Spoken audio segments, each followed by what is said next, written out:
Hey YouTube, what's going on? So in today's video tutorial, we're going to go over designing a Psytrance bassline within your DAW. So let's get to it. What I'm going to do here is I'm going to insert a Native Instruments Massive synthesizer, and this is going to be kind of the main element of our bassline. We're going to load in a new sound by going File, New Sound. And then what we're going to do is we're going to turn the oscillator to square saw, and our wavetable position is going to be all the way to the right.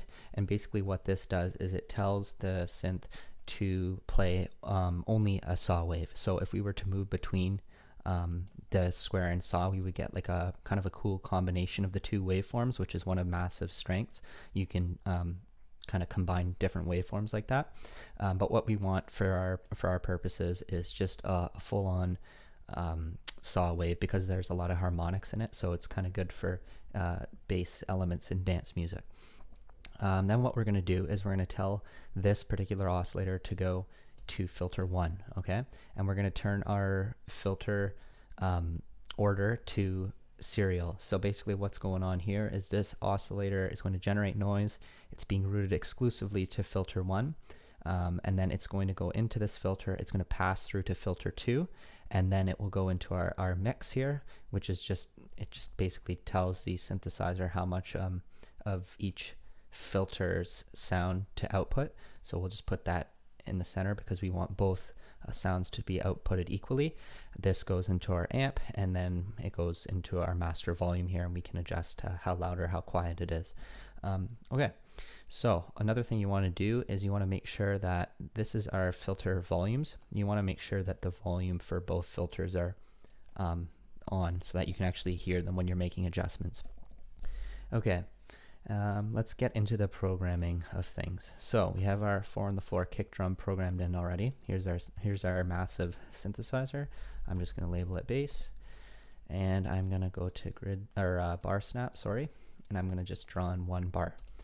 And then what I'm going to do is I'm going to make sure our grid is snapped to 16th notes, and on the offbeat, which is just right after your bass drum hits, you're going to draw in 3 notes, which is kind of, it's pretty defining of Psytrance bass lines. So let's go on the G. That's pretty high up. Let's go down a little bit here. A little better. If only I could click with accuracy. Everything would be right. Okay, let's copy that over.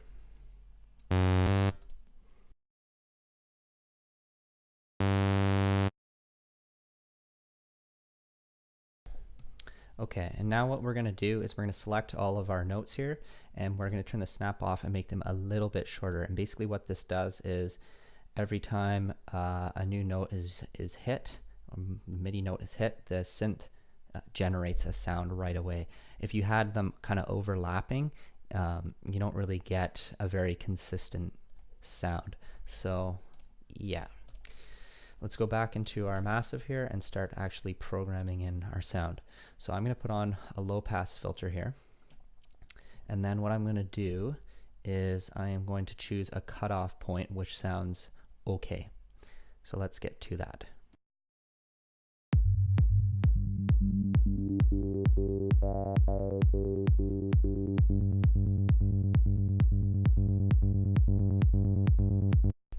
Okay, so I turned the resonance all the way down so that there's no peak in the sound signal, and then I found a cutoff point that sounded okay. Then what we're going to do is we're going to assign envelope 1 to the filter cutoff point. So basically what this is doing is once you drag and drop your first envelope over, you can assign how much you want that envelope to manipulate this knob, so the filter cutoff.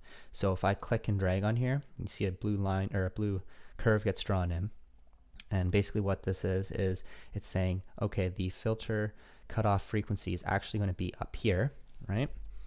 And it's going to kind of flip down to the cutoff that we've defined based upon the settings within the envelope here. So let's muck with the envelope's waveforms a little bit, the attack, decay, and release, sorry, a little bit to get a kind of a percussive noise that we want. Oh, and before we do that, we should also turn on the restart via gate. For a quick explanation, basically what this is it restarts the waveform at the beginning of the waveform every single time a note is played. So for a visual representation, I guess we can use the internal envelope drawing here. Basically, if we were, like, let's just pretend that this was a saw wave, right? So here's the start of our saw wave. Here's the tip, the top point of it.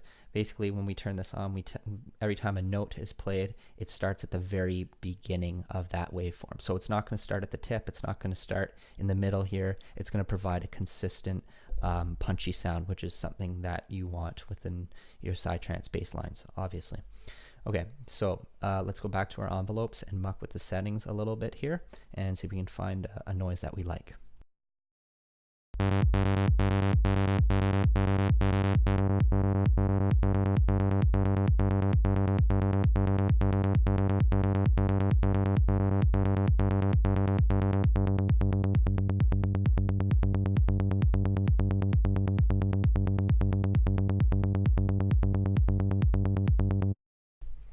So there's a little bit of a percussive element to it now, which is basically just the filter closing really quickly there, right? And then we can apply a little bit of resonance as well, just for added character. And you don't want to go too crazy with your resonance, otherwise you lose or perceive less bass. Then what we can do, just because, is let's put a daft filter on here and see what this sounds like. I'm going to turn the resonance all the way down and muck with the cutoff once again.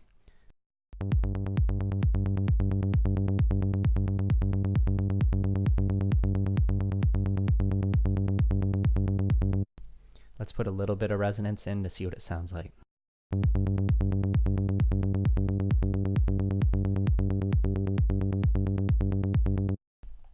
Okay, so there's a little bit of a vocally element now to it, which is kind of cool. Now let's go into our effects chain here, and let's put on a little bit of tube emulation, which is just going to give the sound a little bit of bite and drive.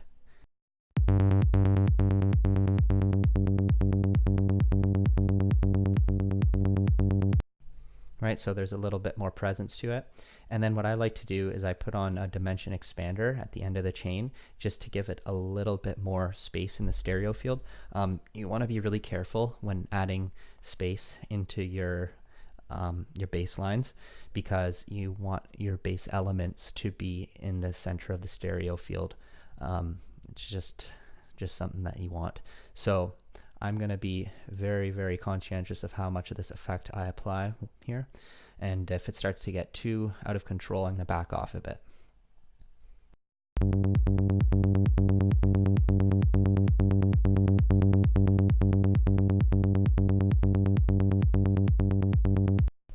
So once again, just adds a little bit of presence to the sound. Pretty cool. Okay, so that is that. Now what we can do is we can actually add in, I'm going to add in a Europa synthesizer, and that will be our mid bass. Okay, so this is kind of the lower end. What we'll do actually before we get started on that is I'm going to cut off some of the higher ends.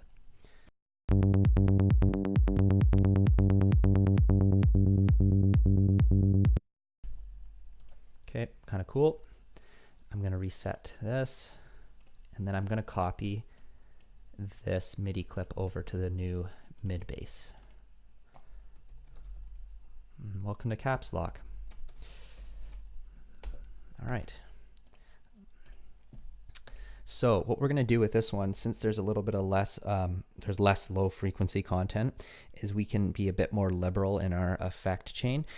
So we're going to add a bit of delay, reverb, and compression to this to give it kind of a psychedelic feel and sound, which is obviously what Psytrance is all about. So let's muck with some of the waveforms here, similar to what we did in Massive, and come up with a sound that we like.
Okay, so that sounds kind of cool.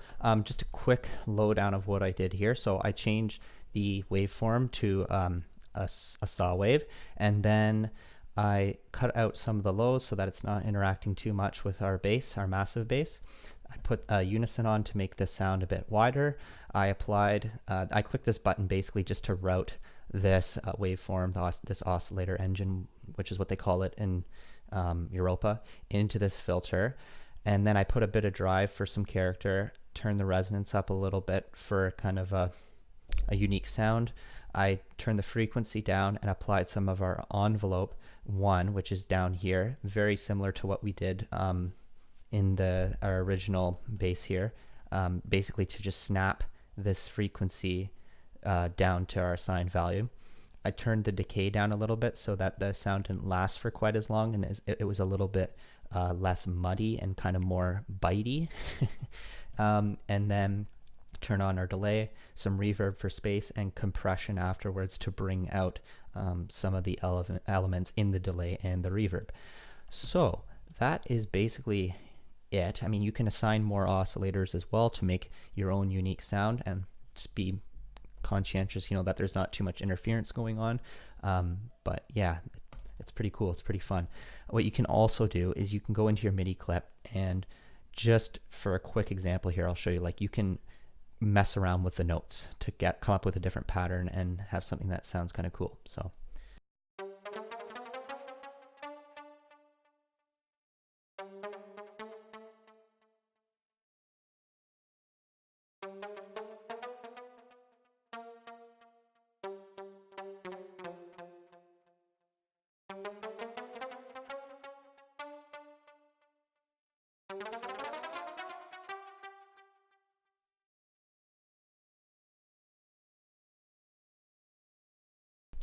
okay, so I just really quickly messed around with some notes here, and let's see what it sounds like.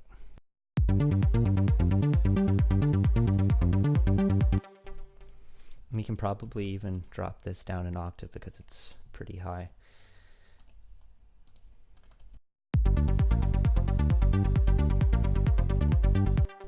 Right, so like, I mean, obviously that's not the greatest example out there, but you would take a lot more time than 30 seconds developing your bass line. And another thing that you can kind of do too is you can mess with the note lengths, right? So I could drag this out, get rid of this completely, and muck around with stuff like that.